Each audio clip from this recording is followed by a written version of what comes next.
Très bien, bonjour tout le monde. Je vais essayer de présenter dans cette vidéo une révision du cours de l'analyse financière, une révision mais sur un cas d'application et on va essayer de traiter l'ensemble des chapitres du cours de l'analyse financière.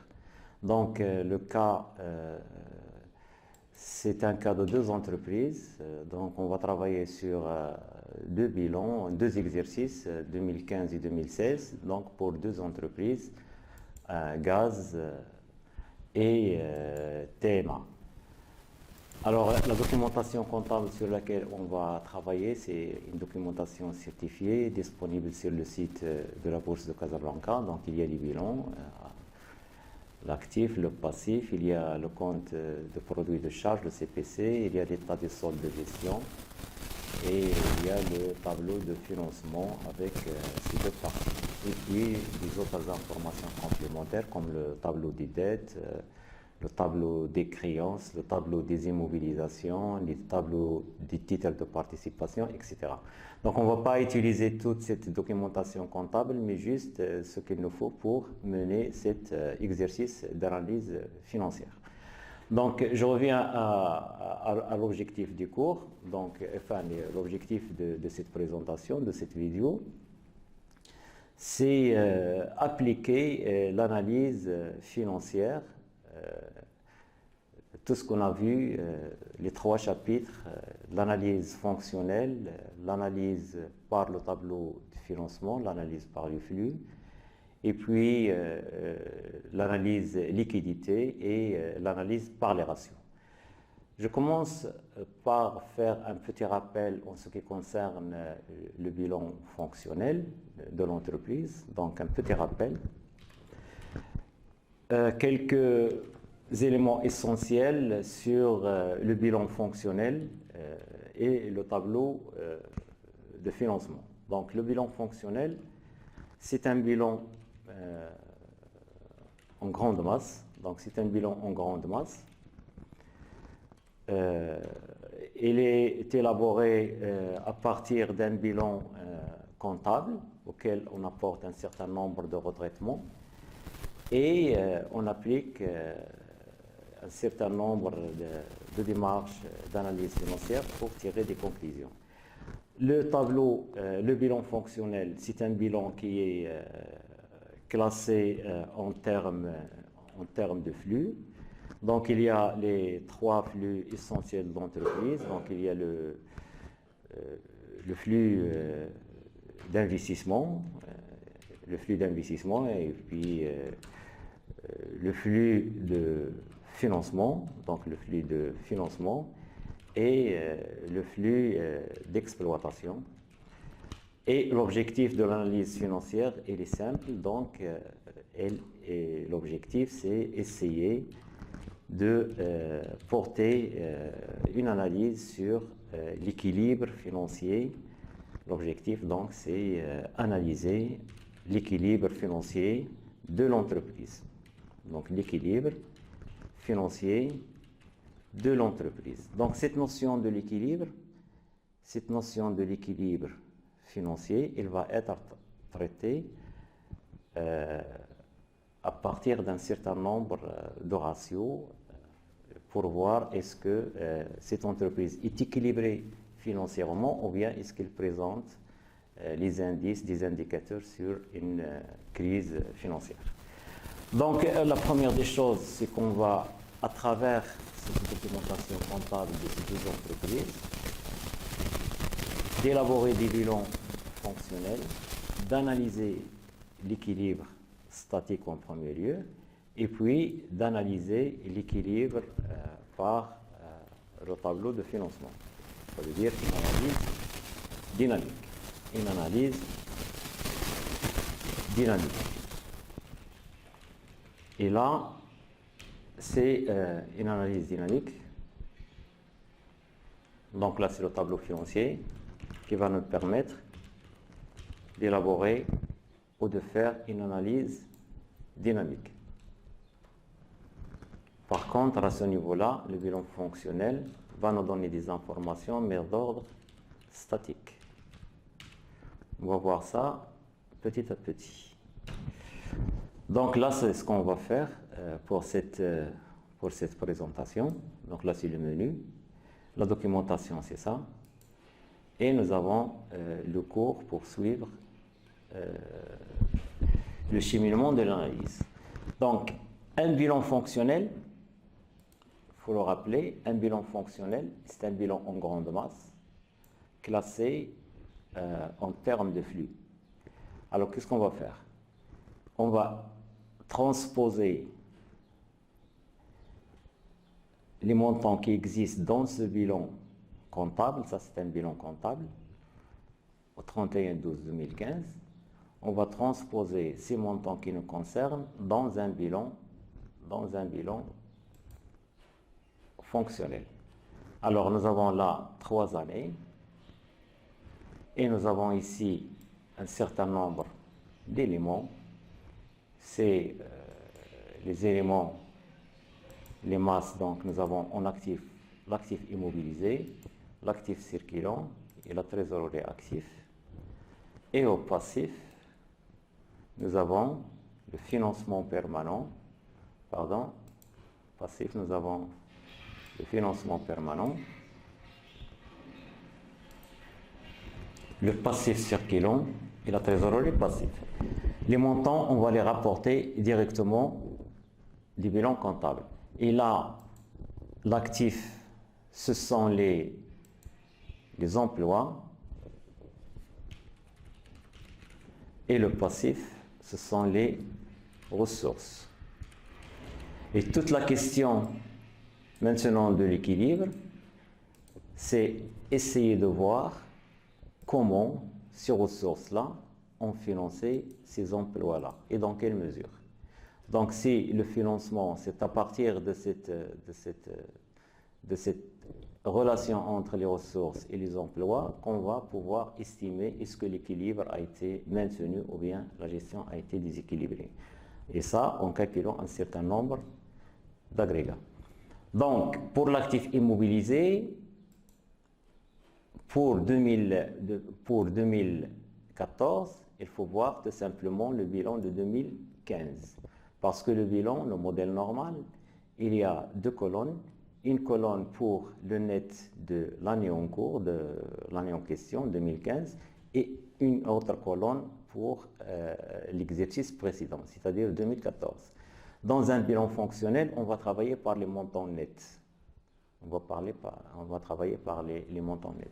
Donc je rapporte, par exemple, ici, là, dans l'actif, je vais voir, là c'est l'actif immobilisé, donc le total de l'actif immobilisé, donc c'est A plus B plus C plus D plus E, je rapporte directement le montant net dans la rubrique 2015 de mon bilan en grande masse, et de même pour l'année 2014. Donc sur mon tableau, j'aurai ici en 2014 un actif immobilisé de ce montant-là, un actif circulant de ce montant-là, une trésorerie active de ce montant-là. Donc je ne fais que rapporter, je ne fais pas de retraitement.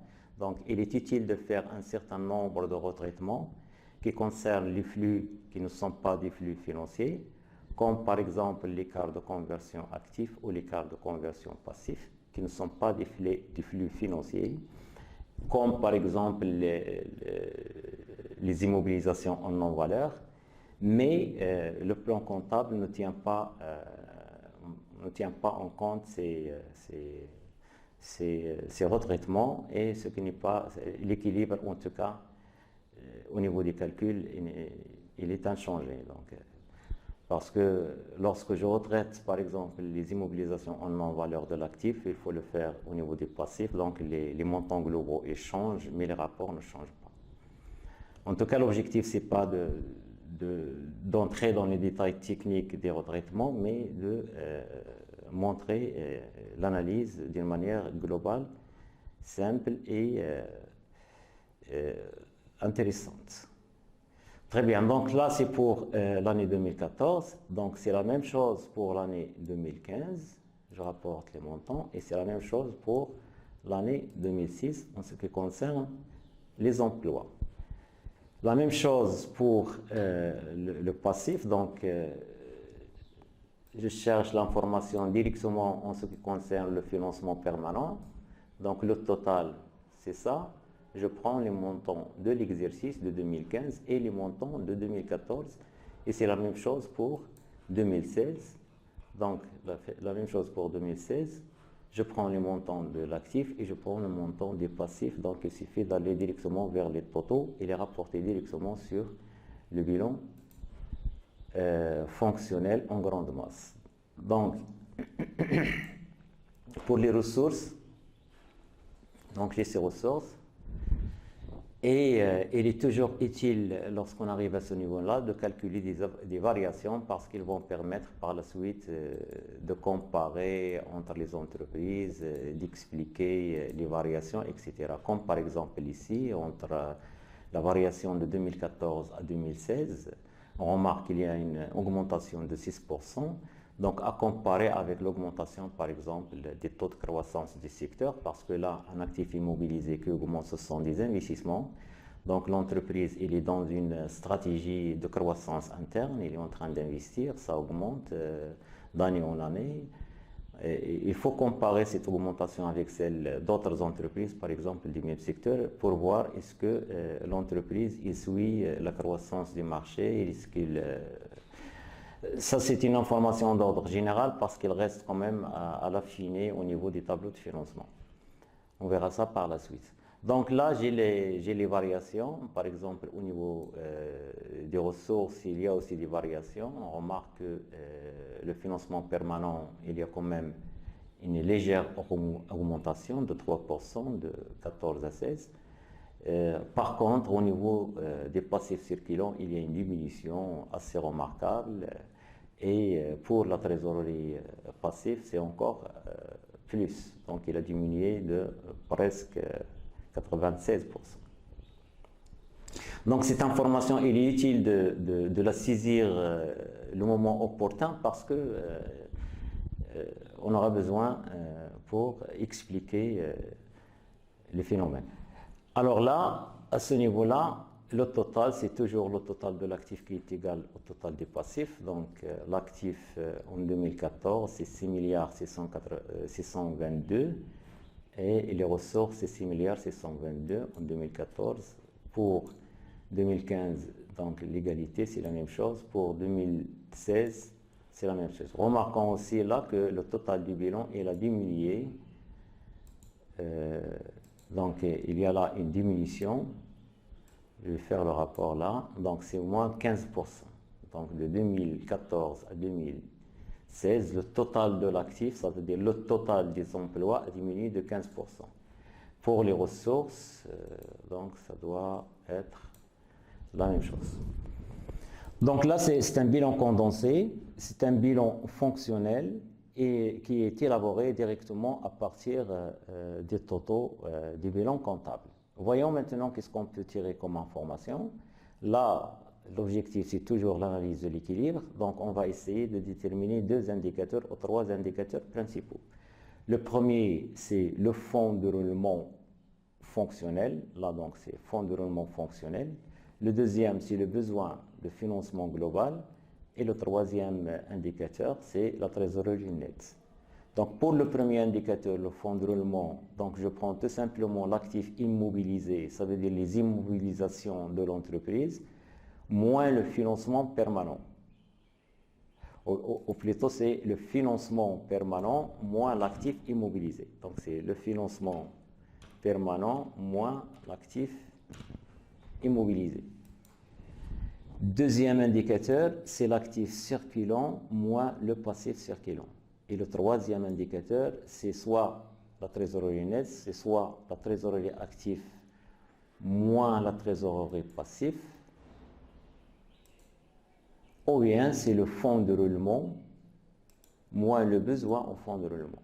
Donc là, c'est une égalité qui va me permettre de faire la vérification des calculs. Donc pour le fonds de roulement, je prends tout simplement ici l'actif immobilisé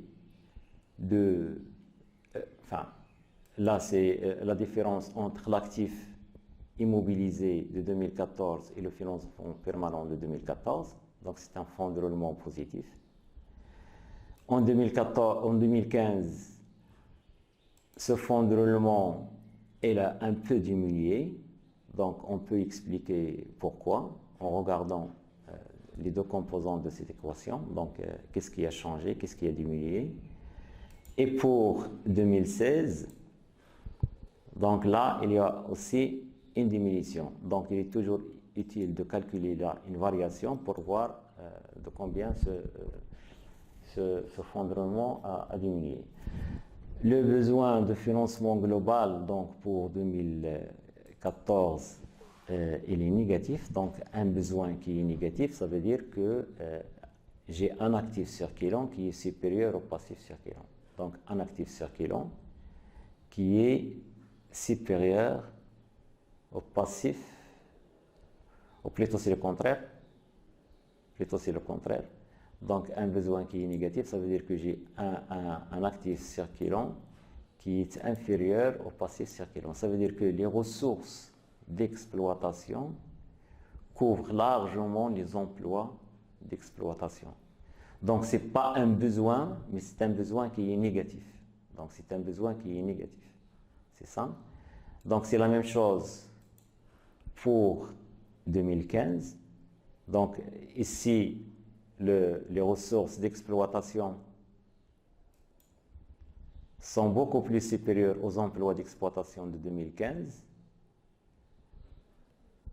Et pour la dernière année, donc c'est aussi, il y a un excédent, si vous voulez, de ressources d'exploitation sur les emplois d'exploitation, mais qui est plus ou moins inférieur que celui des années précédentes. La trésorerie nette maintenant, c'est soit la trésorerie active moins la trésorerie passive pour chaque année, soit le fonds de roulement moins le besoin en fonds de roulement. Attention de ne pas faire l'erreur. Ça c'est moins, donc ça va faire la somme des deux. Voilà pour 2014, pour 2015 et pour 2016. Maintenant, au niveau de l'interprétation, qu'est-ce que cela signifie? Cela signifie que, durant ces 3 années, les ressources permanentes, ça veut dire les ressources à long terme, les capitaux propres, les dettes financières, couvrent largement l'actif immobilisé en 2014. Donc les ressources à long terme couvrent largement les emplois à long terme et on dégage un fonds qui va servir à couvrir d'autres besoins. Ce fonds qui va couvrir d'autres besoins était de 257 millions de dirhams en 2014. Il a diminué à 242 millions de dirhams en 2015 et encore, il a diminué à 187 millions en 2016. Maintenant, au niveau du BFG, ça veut dire que le cycle d'exploitation, donc ce chiffre-là, montre que le cycle d'exploitation de l'entreprise, qui est entre l'actif circulant et le passif circulant, ça veut dire l'activité courante de l'entreprise, elle est largement couverte par des ressources d'exploitation. Dans les ressources d'exploitation, qu'est-ce qu'on trouve? Donc on trouve tout ce qui est dans le passif circulant, par exemple ici. Dans le passif circulant, qu'est-ce qu'on va trouver?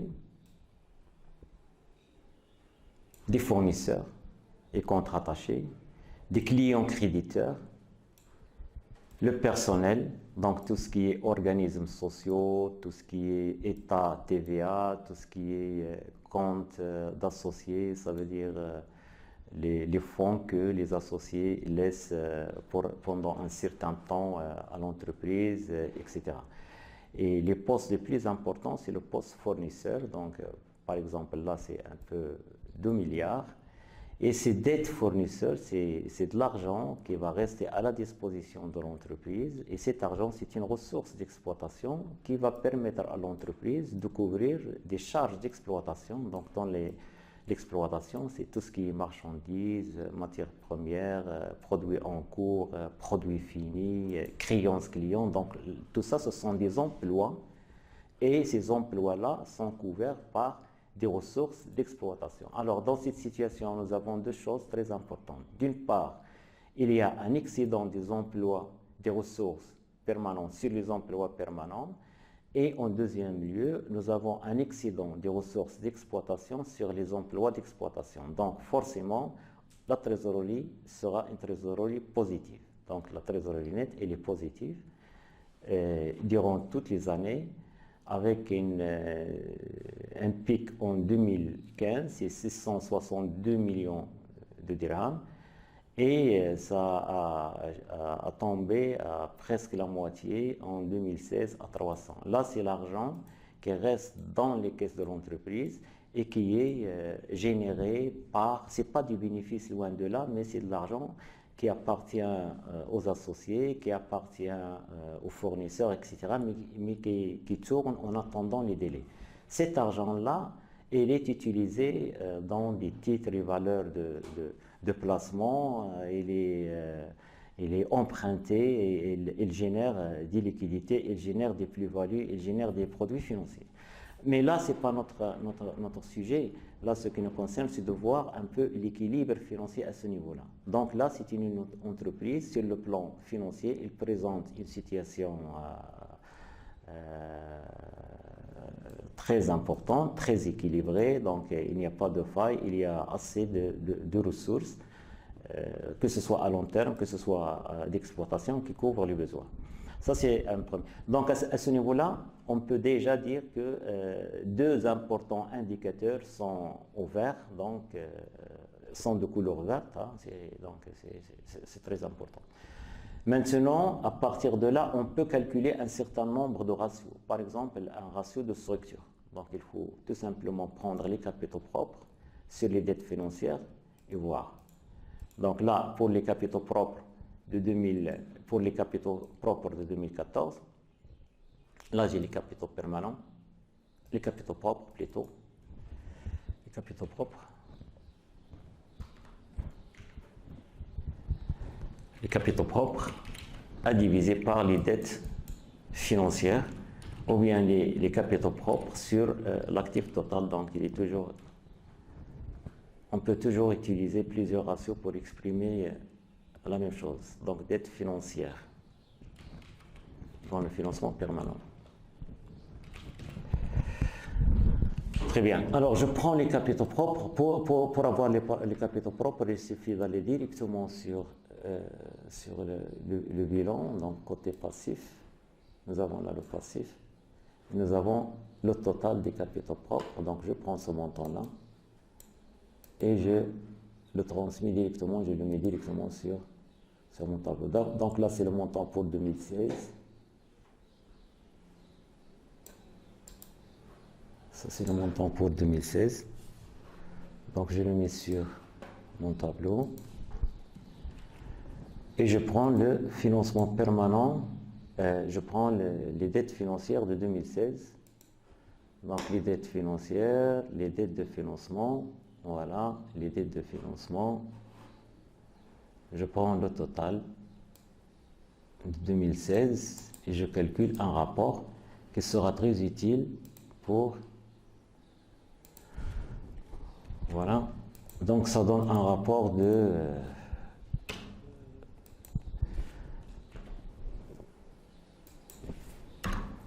Donc là, c'est 1,94%, ça veut dire que c'est à peu près le double. Donc c'est à peu près le double. Les capitaux propres représentent le double des capitaux, des dettes financières. Donc là, c'est un très bon indicateur. J'estime que ce sera la même chose pour les autres années. Par exemple, ici, pour 2015, je prends les capitaux propres.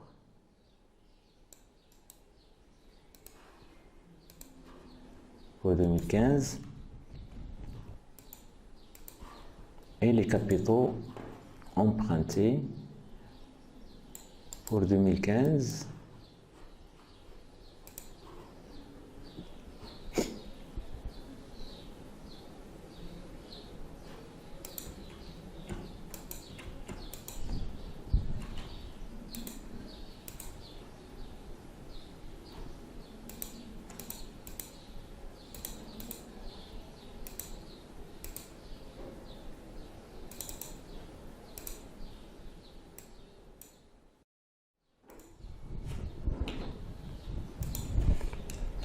Et si j'ai 3 années maintenant, je peux calculer une évolution. Par exemple, là, c'est 185, donc c'est une augmentation. L'augmentation de la différence, là, c'est à peu près 0,1 point de 2015 à 2016. Donc, en 2016, la couverture, c'est beaucoup plus augmentée. Très bien, donc c'est ce genre de ratio qu'on va calculer à chaque niveau et interpréter par la suite pour voir un peu la différence avec l'autre entreprise. Ça, c'est ce qu'on a dit, c'est l'analyse statique. Donc là, c'est l'analyse statique, c'est ce que permet de faire le bilan fonctionnel. Il donne la situation en termes de flux. Mais cette analyse statique reste une analyse incomplète. Donc, il est incomplète parce qu'il ne nous donne pas comment les ressources ont participé à la couverture de l'emploi durant tout l'exercice. Là, ce sont des chiffres tirés des bilans de fin de période. Donc là, c'est la fin de l'exercice. Mais qui ne met pas en évidence ce qui s'est passé au niveau durant les 365 jours. Donc là, j'ai des chiffres qui sont calculés au 31-12 de chaque année. Mais moi, en tant qu'analyste financier, ce qui m'intéresse, c'est un peu le feeling, comment ça s'est passé. Alors, pour faire ça, il faut passer par le tableau de financement. Donc, le tableau de financement, c'est un tableau qui est en fait composé de 2 tableaux. Donc il y a premièrement le tableau de masse, là on appelle ça tableau de masse du bilan, et le tableau emploi ressources. Tableau emploi ressources. Donc ce sont 2 tableaux différents, mais ils sont imbriqués entre eux. On va voir ça comment. Donc le tableau des masses des bilans, qu'est-ce qu'il nous donne? Rappelons-nous tout d'abord l'objectif, c'est de mener une analyse en termes dynamiques pour dépasser un peu l'analyse statique qui est permise par le bilan fonctionnel. Alors le tableau de masse, qu'est-ce que je fais? Je prends pour chaque année, par exemple là j'ai les 2 années 2015 et 2014. D'ailleurs ce tableau il est donné aussi avec la documentation comptable. Là, par exemple, pour ces entreprises-là, voilà, j'ai ici un tableau de financement. Donc, le tableau de financement, il est là.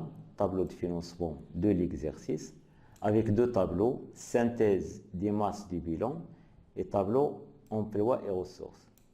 Donc là, c'est le tableau de financement qui va me permettre d'extraire une information en termes dynamiques. Alors, je prends tout d'abord ce premier tableau-là. On va voir comment il est construit. Voilà. Donc, je prends pour chaque année, il donne l'année en cours et l'année précédente. Je prends ici le financement permanent. Donc, je travaille directement sur les bilans comptables. Je reprends le financement permanent. Si je veux tracer un bilan sans passer par... Si je veux tracer un tableau de masse du bilan sans passer par le bilan fonctionnel, il faut reprendre juste les montants qui figurent dans chaque rubrique ici et les rapporter directement sur le tableau. Donc là, j'ai le financement permanent de l'année 15 et j'ai le financement permanent de l'année 14. L'actif immobilisé net de l'année 15 et l'actif immobilisé net de l'année 14.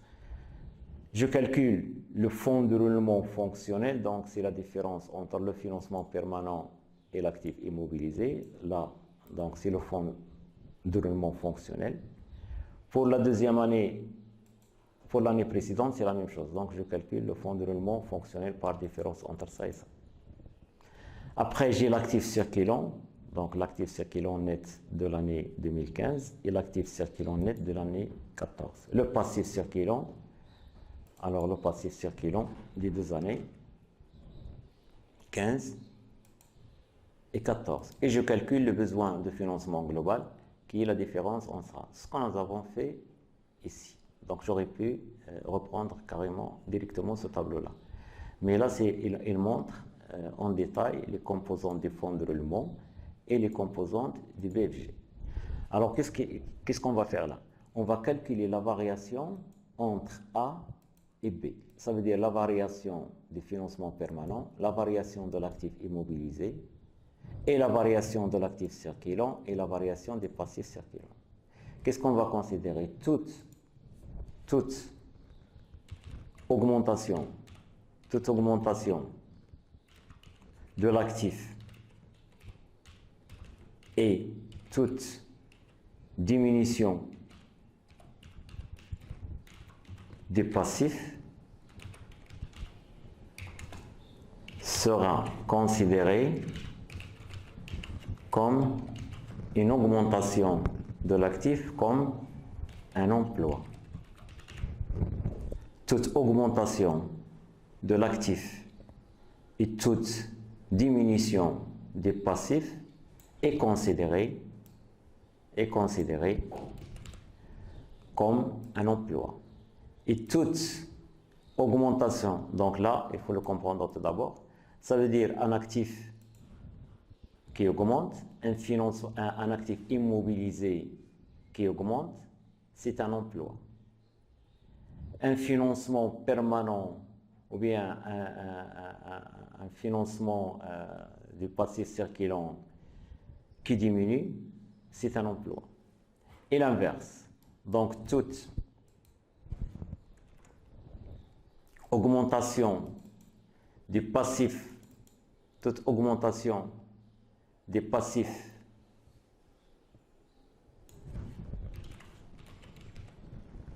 et toute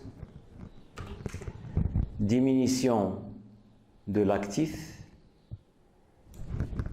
sera considérée comme une ressource.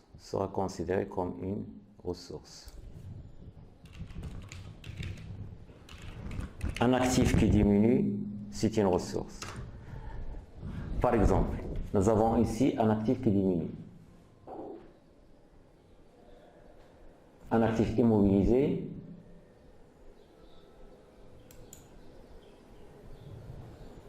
qui était un actif immobilisé qui augmente. Donc, il était de 2 milliards 967 en 2014.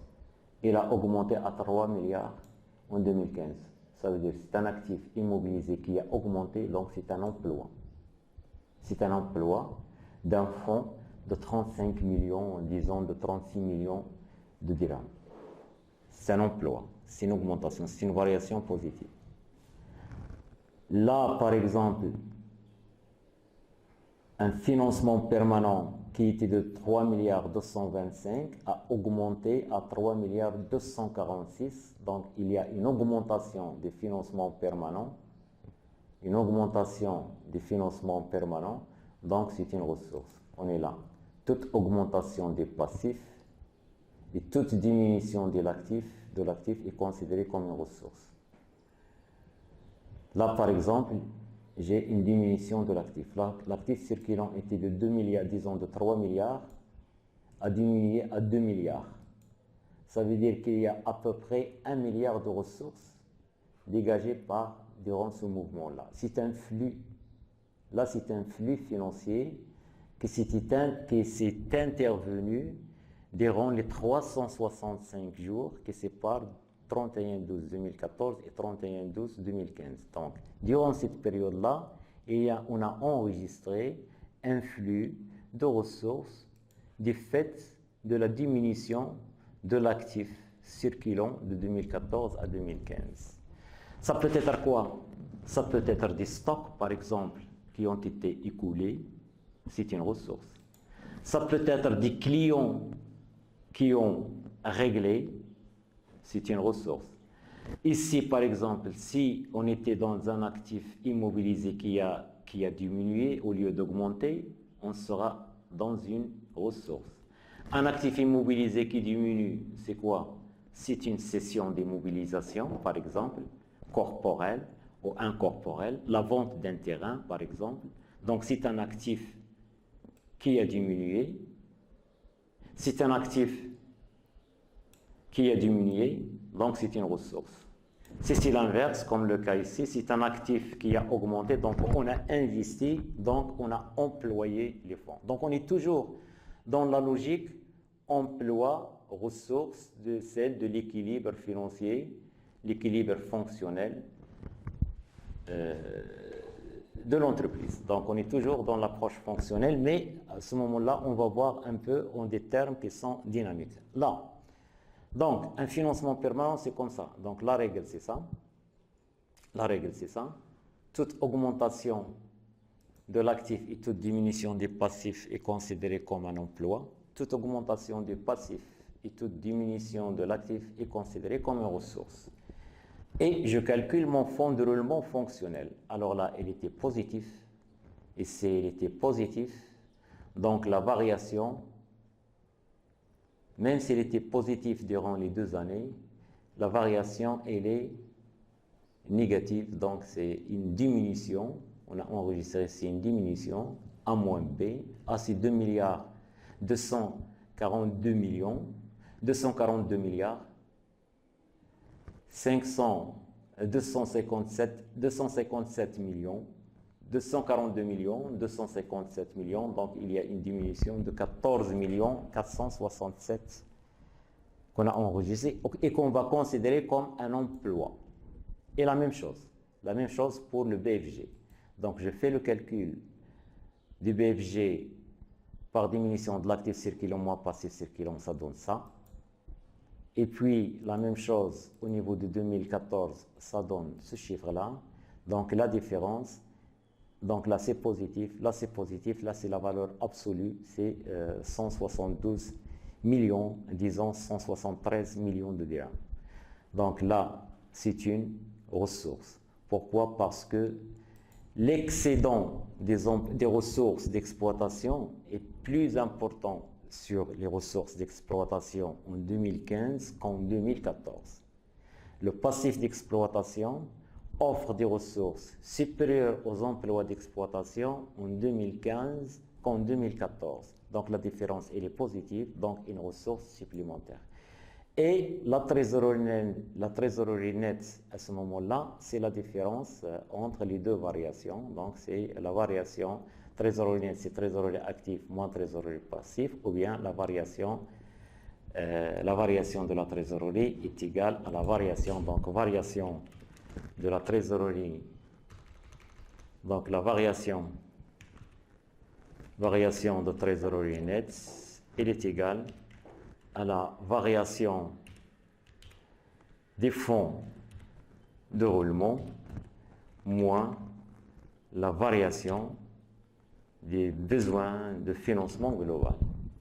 Donc, est égal à moins la variation des besoins de financement global. Alors là, ça va nous permettre d'expliquer les flux de variation de trésorerie par la variation du flux de fonds de roulement, de financement permanent et de l'exploitation. Donc la trésorerie et sa variation, elle est indépendante de la variation des fonds de roulement et la variation des besoins de fonds de roulement.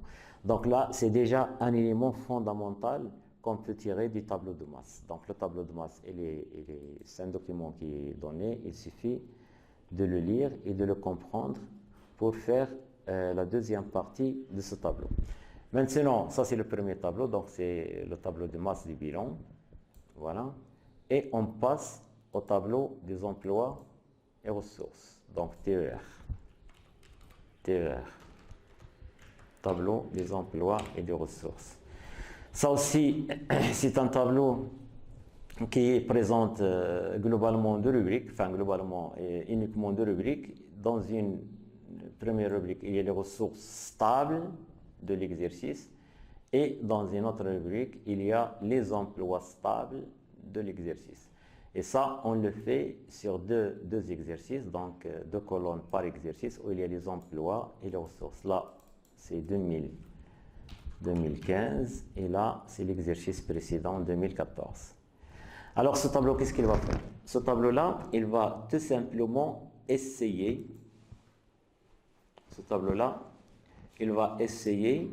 d'expliquer la variation des fonds de roulement.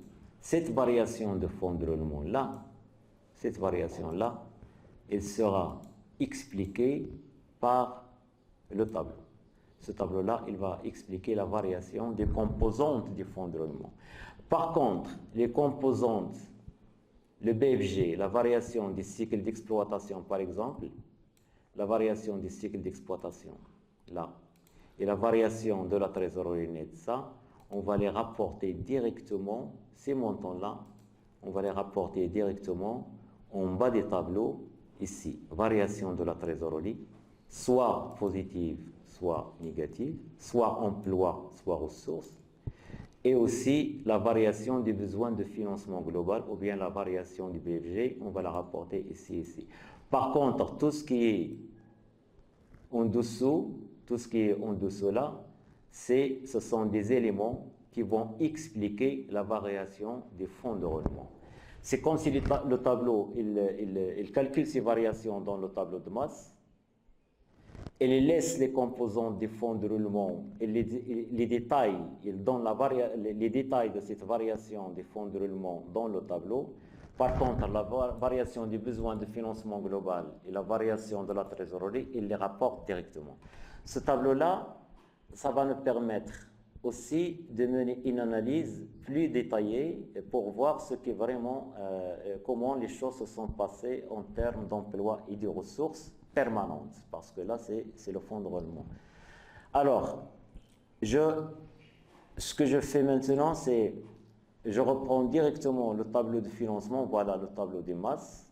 Donc là, dans cette situation-là, c'est entre 2015 et 2014, donc j'aimerais travailler sur ça, c'est mieux, c'est 2015 et 2014.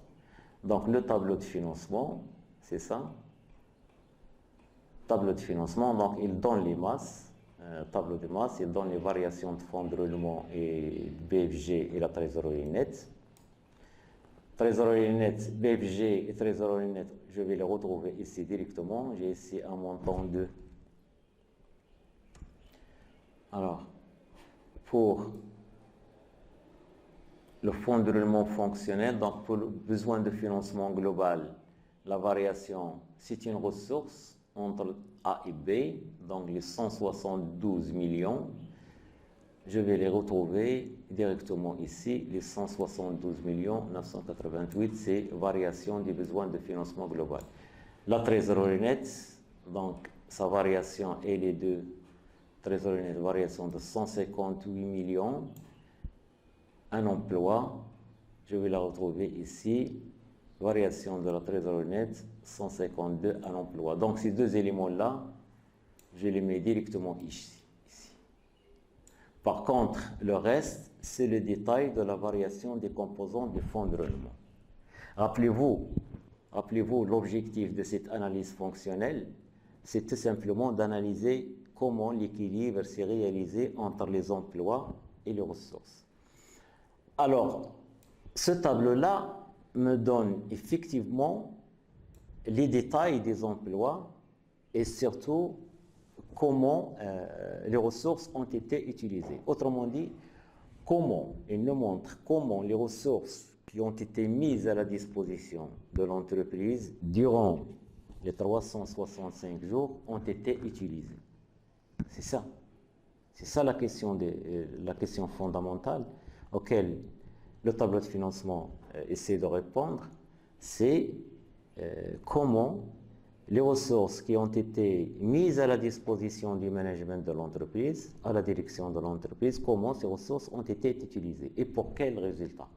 Parce que par la suite viendra une analyse de la rentabilité, une analyse de l'activité, etc.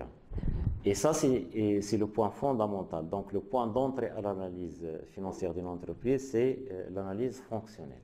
Le tableau de financement, c'est une ressource très importante qui nous montre une dimension très importante de cet équilibre. Donc, voyons maintenant en détail un peu les ressources. Les ressources de 2015. Alors, la première des choses, c'est l'autofinancement. L'autofinancement, donc là, pour l'autofinancement, c'est tout simplement le bénéfice de l'exercice plus les dotations aux amortissements. La capacité d'autofinancement, donc le tableau là, nous donne directement l'autofinancement. Voilà. Donc, il y a un bénéfice en 2015, plus un ensemble de dotations, sans entrer dans les détails. Mais l'idée générale, là, on ajoute toutes les charges calculées et on retranche tous les produits calculés. Les charges calculées, ce sont des charges constatées. Les dotations, par exemple, d'exploitation, d'amortissement, ce sont des charges qui existent, bien entendu, dans le CPC. Donc, dans le CPC, là, il y a un ensemble de charges. Là, ce sont les produits, donc, compte de produits et charges, les produits, les charges. Alors, compte de produits et charges, nature, produits d'exploitation, les charges d'exploitation, par exemple, il y a les dotations d'exploitation. Là, il y a des dotations d'exploitation d'un montant total de l'exercice précédent, c'est 212 millions de dirhams. Ces 212 millions de dirhams, ce sont des charges, mais des charges qui n'ont pas été payées à des tiers. Ce sont des charges fictives, ce sont des charges constatées, ce sont des charges qui ne sont pas décaissables. Ce sont des charges qui ne sont pas décaissables. Alors, ils sont dans le compte de produits et charges, justement pour que le bénéfice net, on réalise une économie d'impôt sur le bénéfice net. On ne paye pas sur les charges d'amortissement. C'est ça l'idée. Donc, ce montant des charges qui est calculé, il faut bien entendu l'ajouter au bénéfice. Et alors là, j'aurai le bénéfice plus toutes les charges qui sont tout simplement des charges constatées, qui ne se sont pas traduites par des flux sortants, des flux financiers sortants. Et je retranche tout un ensemble de produits qui ne sont que des produits fictifs. Ce sont des constatations comptables, des reprises par exemple, etc. Là, les reprises financières, les reprises d'exploitation, ce sont des reprises qui ne constituent pas des entrées de flux financiers réels. Donc là, il faut les retrancher. Et je dégage l'autofinancement. Donc l'autofinancement, il est de 230 millions. Cet autofinancement, c'est la première ressource qui a été mise à la disposition de l'entreprise, qui était dans l'entreprise. Durant ces 365 jours, il y avait cette ressource-là qui circule au sein de l'entreprise. Donc là, j'ai ici le tableau de financement, donc les 230 millions d'autofinancement en 2015. Qu'est-ce qu'il y a dans cet autofinancement? Il y a tout d'abord une capacité d'autofinancement moins ce que nous avons distribué en termes de dividendes. Donc l'information là sur l'autofinancement, c'est le tableau de la capacité d'autofinancement, la CAF. Donc j'ai la capacité d'autofinancement qui n'est que les bénéfices plus les dotations moins les reprises. Donc plus les dotations moins les reprises, ça donne 591 millions. De cette somme-là, donc je reprends directement cette capacité d'autofinancement dans le tableau. Le tableau de financement reprend dans la partie des ressources, la première ressource qui est l'autofinancement. Donc l'autofinancement, c'est la capacité d'autofinancement. Là, il est donné les 591 millions. Donc là, c'est directement une information qui est donnée par le tableau de la capacité d'autofinancement. Ce tableau-là, il me donne la capacité d'autofinancement et aussi les bénéfices qui ont été distribués. Donc, si je retranche maintenant de cette capacité les bénéfices distribués, il me reste l'autofinancement, ça veut dire ce qui reste à l'entreprise de son argent propre pour réaliser des programmes d'investissement. C'est l'autofinancement. Maintenant, la question d'où je peux tirer cette information qui concerne les bénéfices distribués. Alors là, il y a deux solutions. Soit c'est une information qui est carrément donnée par l'entreprise. Donc là, je cherche un document qui montre la proposition de répartition des bénéfices, par exemple, c'est ça. Donc là, on peut trouver une information sur une proposition. Donc ça peut être dans un autre document. Par exemple ici, on peut avoir ce genre d'informations. Projet de résolution à soumettre à l'Assemblée générale, voilà, par exemple. On peut trouver cette information dans la documentation comptable de l'entreprise, comme ici. Donc là, c'est projet de résolution à soumettre à l'Assemblée générale ordinaire. Voilà, c'est important de souligner cette date. C'est le 29 mars, par exemple, 2017. Alors, c'est une proposition du montant des dividendes à distribuer au titre de l'exercice 2016. Donc l'Assemblée générale décide d'affecter le résultat de l'exercice 2016 comme suite. Donc il nous donne une répartition. Donc je vais trouver directement ce montant-là, dividende 360 millions, directement dans le tableau de financement de 2016. 360 millions de dirhams, ce sont des dividendes qui ont été distribués au titre de 2015, mais en 2016. Donc là, ce montant a été distribué en 2016, mais il concerne le résultat de 2015. Ce sont des dividendes.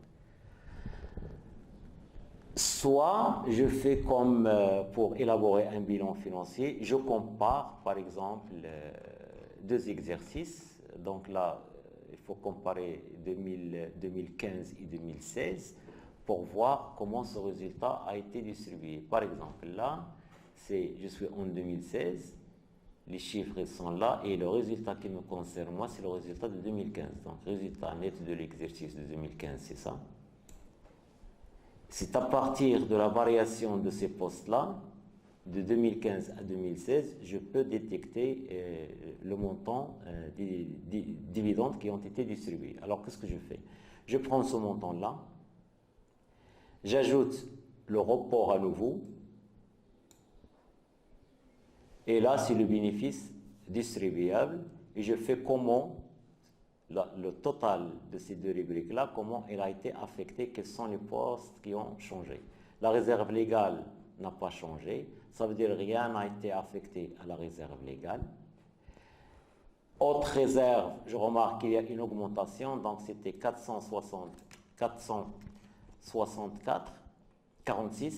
ça a augmenté à 485, donc la différence entre ça et ça, elle est d'origine des résultats de cet exercice, de la répartition de cet exercice. Donc, un simple calcul de comparaison entre la variation des postes concernés par la répartition de n à n plus 1 ou bien de n plus 1 à n, ça me permet de détecter quel est le nombre,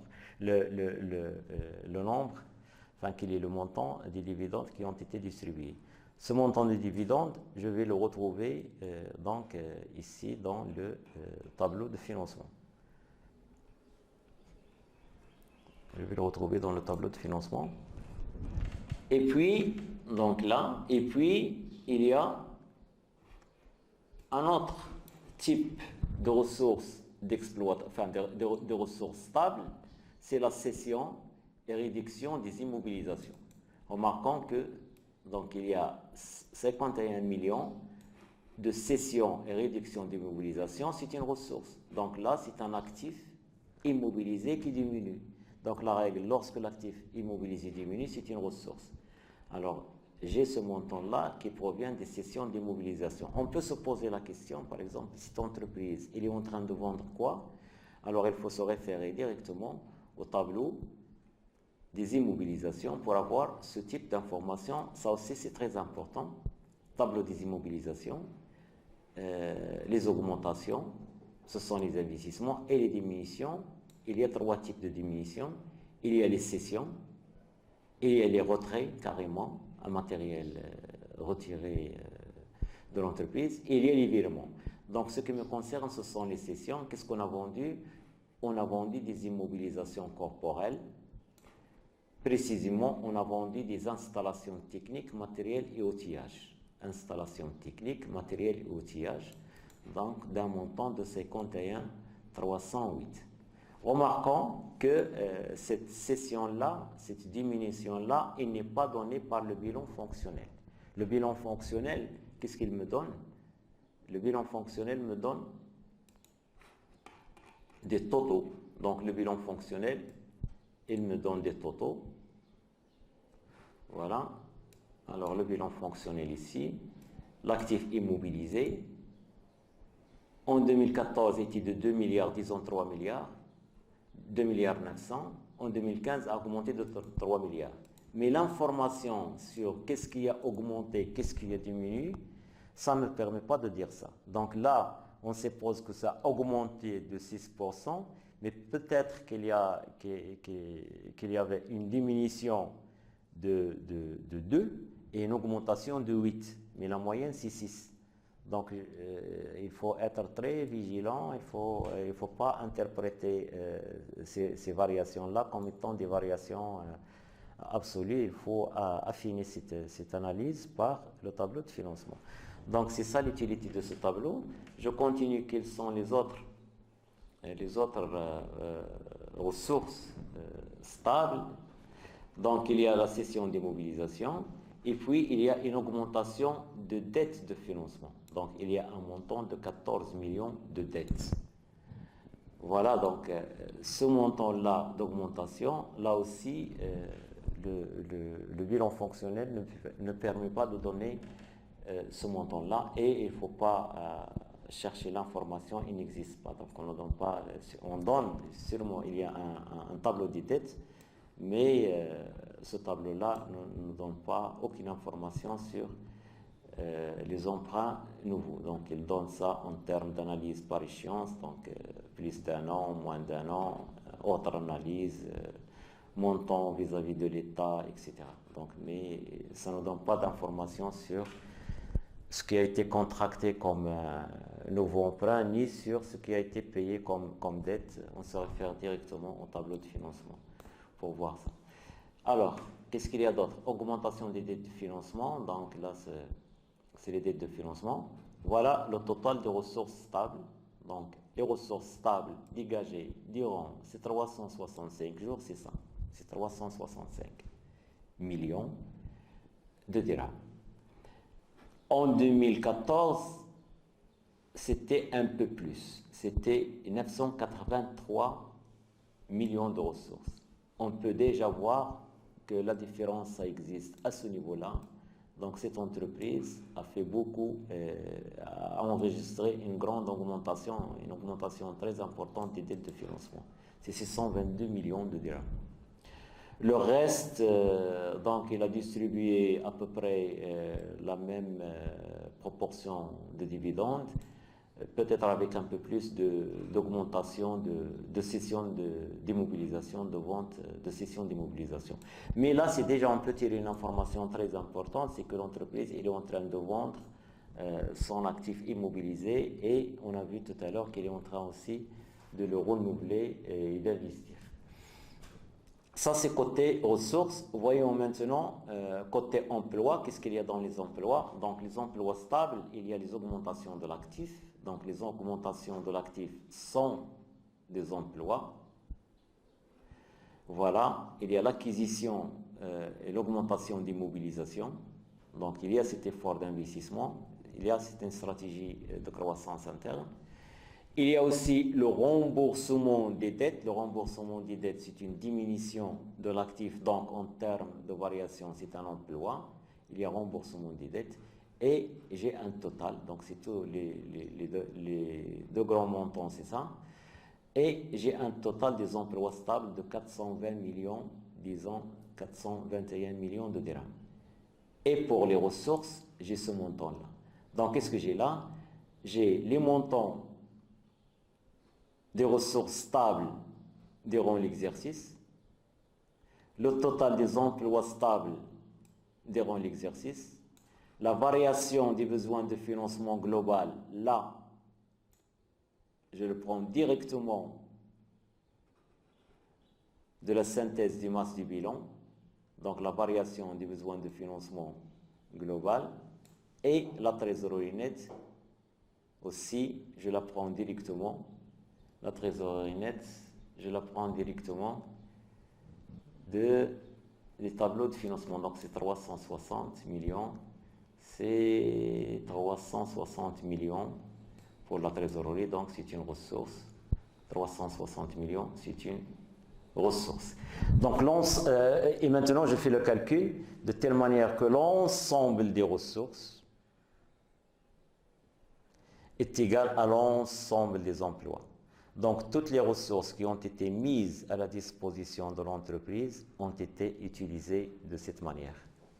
Et là, je peux calculer un certain nombre d'autres indicateurs.